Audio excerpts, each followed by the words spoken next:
Okay, for this next land form and water form, we are going to need to cut a piece of land that will be surrounded with land on all three sides, but connected to the pan at one. So we'll just make a little line here. Looks good. Now I'm going to cut a little deeper. Okay. See if I can get it out. Here it comes. All right. It's like a slice of pie almost. And we'll move it over. Now, on this side, when we pour our water in, you can imagine there's a great ocean on this side, and I'm pouring the water in. So you have water that's jutting into the land, and it's surrounded by land on 1, 2, 3 sides. And when you have water surrounded by land on 3 sides, you have a gulf. So this is a gulf. Now on this side, we have land that's coming out into the water, and it's surrounded by water on 3 of its sides. But this side is connected to land.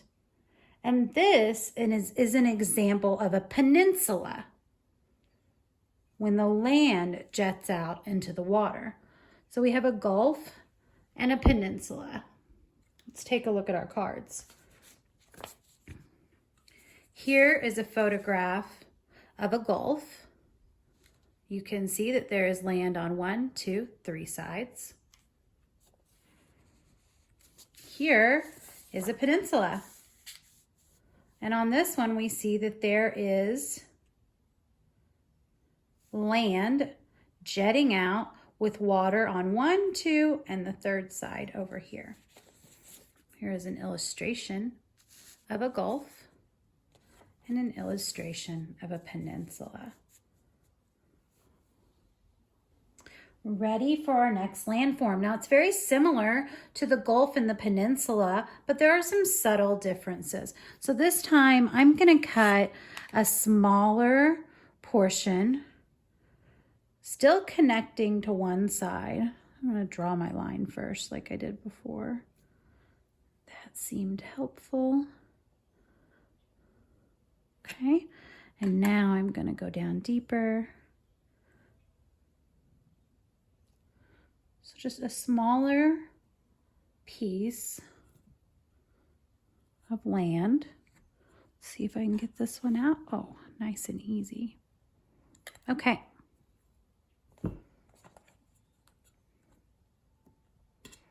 Okay, so when you have an inlet of water, some water coming in from a larger body of water into a smaller area, you call this a bay.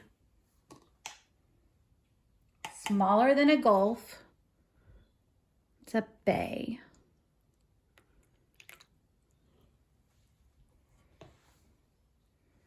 And then we look at the inverse. It's smaller than a peninsula, but it has water all around it and extends into the water.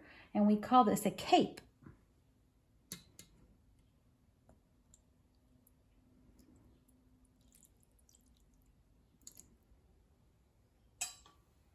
A bay and a cape.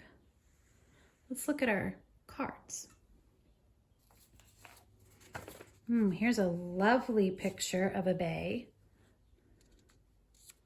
You can see a larger body out here, and then the smaller bay, and here is a cape. It's a smaller piece of land, has water on 3 sides. Here's our illustration of a cape and an illustration of a bay.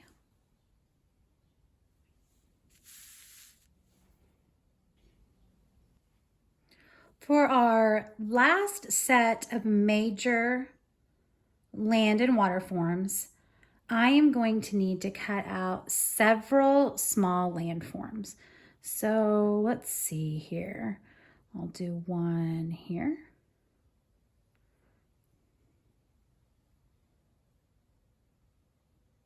There's one. Do one here.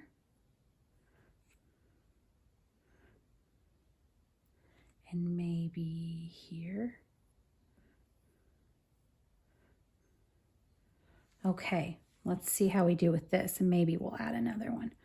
Now I'm going to try to reach down in there and really push down in there and really get it from the bottom. All right. How pretty is that, you guys? Okay, let's see if I can put it just the way it was. Okay, here we go. Let's place it right here. Let's get our next one. Next little landform with its beautiful rock and soil formations. Okay. And then this big guy.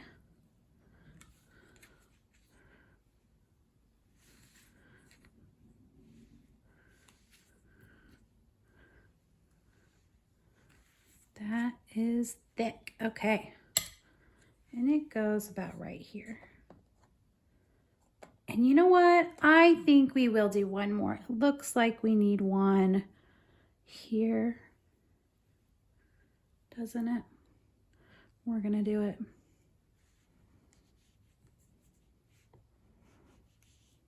Almost there. Okay. Oh, there we go. All right, so let's take a look at what we've got. Here we have a group of lakes, and these lakes are surrounded by land. So we already looked at what a lake is. Now we have several lakes all together, and we call this a system of lakes.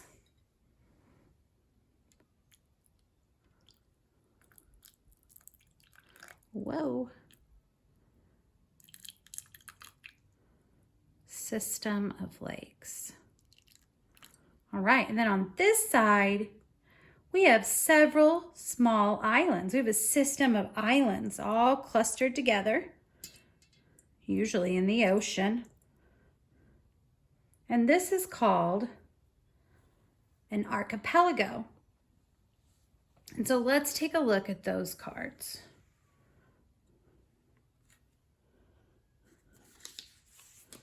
Here is a beautiful photograph of a system of islands, an archipelago, and a system of lakes.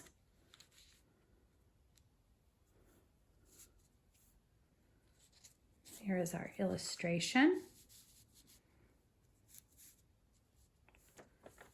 And then our illustration, and this one they call it a chain of lakes. And both are correct. That was fun. Thanks for creating the major landforms with me.